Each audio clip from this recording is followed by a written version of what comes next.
કર્ણાટકના વિદ્યાનગર પોલીસ સ્ટેશનના ઘરફોડ ચોરીના આરોપીઓ ઝડપાયા હતા અને સારોલી પોલીસે વાહન ચેકિંગ દરમિયાન 3 આરોપીઓને ઝડપી પાડ્યા હતા. સોના ચાંદીના દાગીના, રોકડા રૂપિયા, મોબાઈલ ફોન સહિત કુલ રૂપિયા 14,47,617 નો મુદ્દામાલ જપ્ત કરવામાં આવ્યો હતો. કર્ણાટકના વિદ્યાનગર પોલીસ સ્ટેશનના ઘરફોડના ચોરીના આરોપીઓ ઝડપાયા હતા. સારોલી પોલીસ વાહન ચેકિંગ દરમિયાન 3 આરોપીઓને ઝડપી પાડ્યા હતા. સોના ચાંદીના દાગીના, રોકડા રૂપિયા, મોબાઈલ ફોન સહિત કુલ રૂપિયા 14,47,617 નો મુદ્દામાલ જપ્ત કરવામાં આવ્યો હતો. આરોપીઓએ 2 દિવસ પહેલા કર્ણાટકના વિદ્યાનગર વિસ્તારમાં એક બંગલો અને મંદિરમાંથી કરી રહી હતી ચોરી. જે મામલે આરોપીઓ વિરુદ્ધમાં વિદ્યાનગર પોલીસ સ્ટેશનમાં ચોરીનો ગુનો નોંધાયો હતો.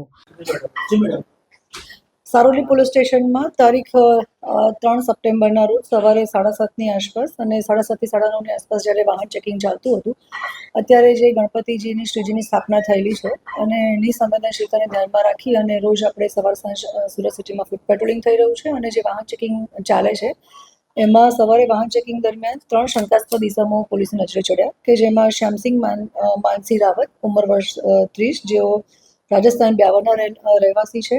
કંવરપાલ ત્રિલોકસિંહ રાવત, જેઓ પણ બ્યાવર રાજસ્થાનના રહેવાસી છે, અને પ્રતાપસિંહ લક્ષ્મણસિંહ રાવત, જેઓ પણ બ્યાવર રાજસ્થાન ચિરોલી, કુલાવડા અને બગોડ શેરવડ કરીને જે જિલ્લો છે ઓરિસ્સાનો, ત્યાંના રહેવાસી છે. આ 3 જણા 2 જણા છે એ ઘરફોડ ચોરીના અને મિલકત સંબંધી ગુનાના સંદર્ભમાં પોલીસ જેલમાં હતા અને જે શ્યામસિંહ છે એઓ મર્ડરના ગુનામાં જેલમાં હતા. તે દરમિયાન તેઓની મિત્રતા થઈ. એ લોકો જ્યારે બહાર નીકળ્યા છૂટીને, ત્યારે 3 જણાએ ભેગા મળી એમાંથી એક જણ જે છે પ્રતાપસિંહ, એ બેંગ્લોરમાં એક જગ્યાએ જોબ કરતા હતા.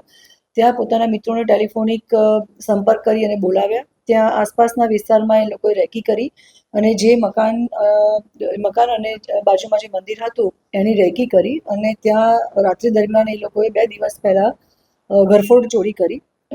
એ ચોરી કરી અને મુદ્દામાલ લઈ અને જ્યારે પરત રાજસ્થાન પોતાના વતનમાં પાછા ફરતા હતા અને આપણા સુરત પોલીસ શહેરની જે અત્યારની સંવેદનશીલતાને ધ્યાનમાં રાખી અને વાહન ચેકિંગ ચાલી રહ્યું છે, એ વાહન ચેકિંગ દરમિયાન આપણને આ શંકાસ્પદ જણાયા. આપણે એ લોકોનો સામાન ચેક કર્યો અને એ વખતે આશરે સોના ચાંદીના દાગીના સાથે અને રોકડ રકમ સાથે 14.5 લાખની આસપાસનો મુદ્દામાલ આપણે જોયો અને એ લોકોને શંકાસ્પદ લાગતા પોલીસ સ્ટેશને બોલાવીને પૂછપરછ કરી ત્યારે આપણી પાસે એ માહિતી ઉપલબ્ધ થઈ કે આ લોકોએ ત્યાં બેંગ્લોરમાં ઘરફોડ ચોરી કરી છે અને મુદ્દામાલ સાથે એ લોકો પરત જઈ રહ્યા હતા.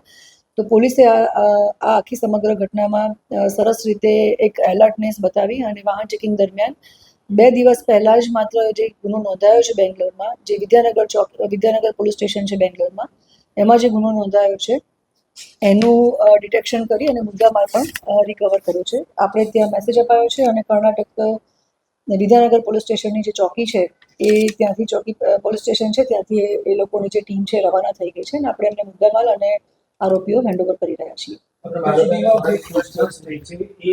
ત્યાં ચોરી કરીને સુરત રૂટ પર કેમ આવ્યા?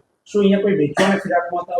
ના, એ લોકો પરત રાજસ્થાન જઈ રહ્યા હતા અને એ જે એમણે રૂટ જે લેવાનો હતો એ અહીંયા થઈને સુરત થઈ અને આગળ પોતાના વતનમાં જવા માટેનો જ રૂટ હતો.